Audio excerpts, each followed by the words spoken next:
Il est désormais le président du Faso. La dénomination de président de la transition n'est plus d'actualité. Le capitaine Ibrahim Traoré porte aussi le statut de chef de l'État, chef suprême des forces armées nationales.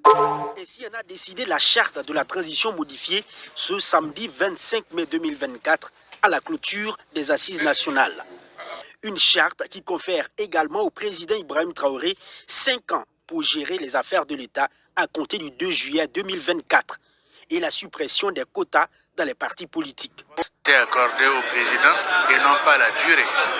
Le mandat qui lui a été accordé, c'est le retour de la sécurité sur l'ensemble du territoire national, le retour des déplacés internes sur leur lieu de territoire d'origine et l'assainissement des institutions. Moi, c'est le plus important que je retiens, mais aussi j'ai ajouté à l'audience de ne pas oublier le Sahel. Parce que Dori, le chef-lieu du Sahel, c'est le seul chef-lieu du Sahel du pays qui n'est pas accessible en ce moment.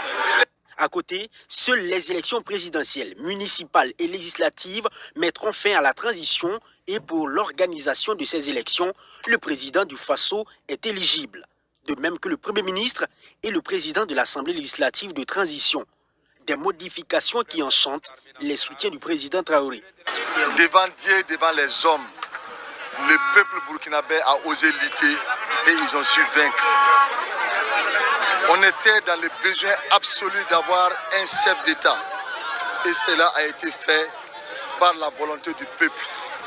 Une joie immense. Le président du Faso aujourd'hui, c'est un président pour tous les Burkinabés. Et qu'ensemble, nous allons vivre ensemble et nous allons réussir ces défis majeurs qui nous attendent. Il y a aussi la création de l'organe CORAC, une instance chargée de définir, de suivre et de contrôler la mise en œuvre de la mission stratégique du Burkina Faso dans tous les domaines. Mais pour cette participante, cette nouvelle décision n'est pas inclusive.